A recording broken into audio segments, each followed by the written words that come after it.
Salut à tous, bienvenue chez la Maison Reptile. Aujourd'hui, comme vous pouvez le voir devant moi, j'ai plusieurs terrariums et c'est pas pour rien. On va essayer de répondre à une question qu'on me pose souvent sur TikTok et sur Insta, c'est-à-dire comment choisir le bon terrarium pour son reptile. Du coup, je vais vous donner quelques conseils avant de choisir votre terrarium et surtout, on va énumérer quelques points ensemble qui sont vraiment importants auxquels il faudra réfléchir avant de trouver son terrarium, que ce soit d'occasion ou neuf. Alors dans un premier temps, on va surtout parler du type de terrarium. Vous allez en avoir en verre, donc il y a plein de marques différentes sur le marché. Nous à la maison, on est surtout sur la gamme Exoterra comme celui-ci. Mais vous allez aussi avoir les terrariums en OSB comme j'ai juste en bas et le mur juste derrière moi. Et vous allez avoir aussi certains qui sont en PVC ou même d'autres matériaux. Là aujourd'hui, je vais surtout vous parler pour les types de terrarium des OSB et des terrains en verre. Là, ce qu'il va falloir réfléchir, c'est le choix de l'animal. Si ça va être un animal qui va plutôt être désertique ou un animal qui va plutôt être tropical. Si c'est un animal qui vit dans les tropiques, vous allez surtout partir sur un terrain en verre plutôt qu'OSB. Pourquoi? Parce que l'animal, vous allez l'humidifier, il sera dans un terrain humide. Donc le verre va très bien garder l'humidité. Vous pourrez l'humidifier tous les jours ou même plusieurs fois par jour, il n'y aura aucun problème. Par contre, le terrain en OSB, lui, si vous l'humidifiez, s'il n'a pas été verni avant ou pas, il va moisir et là, ça va vraiment être la catastrophe. A l'inverse, si vous partez sur un animal qui va être désertique, partez plutôt sur un terrain en OSB qui va énormément garder la chaleur, plutôt qu'un terrain en verre où il y aura beaucoup de pertes de chaleur, du coup plus de frais d'électricité.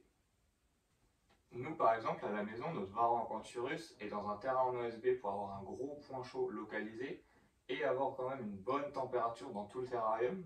Par contre, le Tribonolotus, lui, sera dans un terrain en verre, de la marque Exoterra toujours, pour avoir beaucoup d'humidité et lui n'a pas besoin d'une grosse chaleur dans la pièce. Maintenant, on va pouvoir parler de la forme des terrariums ou de la taille des terrariums.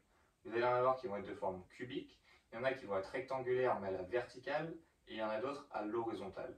Et là, le choix de l'animal sera important selon s'il est terrestre ou arboricole. Pour un animal terrestre, vous allez privilégier la surface au sol et donc choisir un terrarium plus long que plus haut. A l'inverse, pour un animal qui va être arboricole, vous allez choisir un terrarium qui va plutôt être en hauteur pour qu'il puisse explorer la maximum partie de son terrarium. Bien sûr, ensuite, selon la taille de votre animal, le terrarium sera plus ou moins grand. Vous allez avoir des petits terrariums pour les juvéniles ou des tout petits animaux, ou vous allez avoir des grands terrariums pour des animaux adultes ou qui sont d'une sacrée envergure. Pour savoir à peu près la taille qu'il vous faudra pour votre animal, normalement le vendeur de votre animal doit vous fournir une fiche d'élevage. S'il ne le fait pas, il y en a énormément sur internet.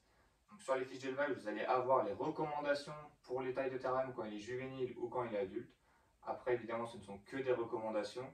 Ce sont des moyennes, vous pouvez faire un peu moins, un peu plus. Mais en attendant, ça donne une bonne idée approximative de ce qu'il vous faudra. Donc encore une fois, pour vous donner quelques exemples, on va partir sur les geckos. Donc un gecko léopard va être terrestre et donc va lui falloir de la surface au sol, donc on va lui privilégier un terrain en long. Et un gecko à crête, lui, va être arboricole, donc on va plutôt lui privilégier un terrain en hauteur pour qu'il puisse grimper. Autre petit point que je voulais vous parler, ça va être l'organisation de votre pièce ou l'endroit auquel vous allez mettre votre terrarium dans votre maison. Si vous voulez empiler les terrariums comme je l'ai fait derrière moi, les terrariums en OSB vont être la meilleure option. Ils sont assez solides et s'empilent assez bien.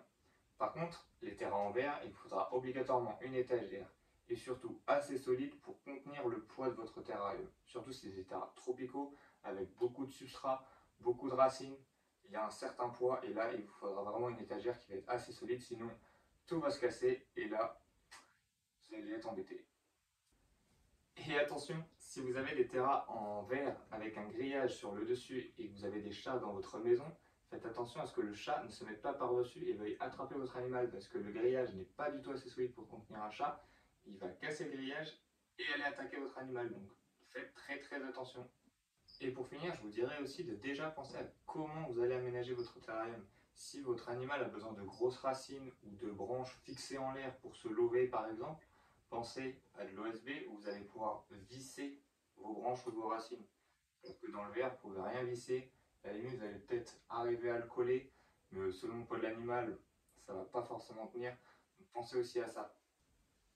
Pensez aussi à vos lampes, que ce soit chauffantes ou UV. Sur les terrains en verre, vous allez pouvoir les poser sur les grilles.